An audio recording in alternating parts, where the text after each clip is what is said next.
مفتی صاحب یہ رہنمائی فرمائیں کہ نابالغ بچہ اعتکاف میں بیٹھ سکتا ہے یا نہیں؟ نابالغ بچے کے اعتکاف میں بیٹھنے کے حوالے سے اصول یہ ہے کہ اعتکاف میں بیٹھنے کے لیے بچے کا بالغ ہونا یہ شرط نہیں ہے۔ اگر تو بچہ سمجھدار ہے، تمیز رکھتا ہے، مسجد کے تقدس کو پامال نہیں کرے گا، مسجد کے ادب و احترام کا خاص خیال رکھ سکتا ہے، جس طرح کے بعض بچے سمجھدار ہوتے ہیں، مسجد کا احترام کرتے ہیں، کسی قسم کی بے حرمتی نہیں کرتے، مسجد کے تقدس کو پامال نہیں کرتے،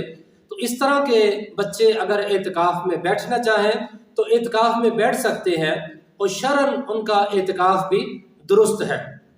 کہ نابالغ بچہ بھی ہے لیکن اس صورت میں بھی اس کا اعتکاف درست ہو جائے گا۔ یہ بھی رہنمائی فرما دیں کہ جس نے روزے نہ رکھے ہوں تو کیا وہ اعتکاف میں بیٹھ سکتا ہے یا نہیں؟ جس نے روزے نہ رکھے ہوں تو وہ بھی اگر اعتکاف میں بیٹھنا چاہے تو اعتکاف میں بیٹھ سکتا ہے، لیکن اس بات کا خاص خیال رکھا جائے گا کہ اعتکاف کی حالت میں روزہ ترک کرنے کی اجازت نہیں ہوتی، کیونکہ روزہ فرض ہے اور اعتکاف کرنا یہ سنت ہے۔ اگر اعتکاف کی حالت میں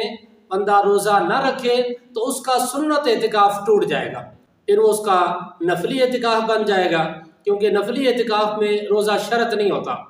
نفلی اعتکاف پھر وہ کرتا رہے گا، یعنی جو پہلے روزے وہ نہیں رکھ سکا اور اعتکاف میں وہ بیٹھنا چاہتا ہے تو اعتکاف اس کا کرنا اور وہ روزے نہ رکھنا یہ معنی نہیں ہے کہ روزے نہ رکھنے کی وجہ سے وہ اعتکاف نہ کر سکے، ایسا نہیں ہے، بلکہ وہ اعتکاف اگر کرنا چاہے تو اعتکاف کی سعادت حاصل کر سکتا ہے۔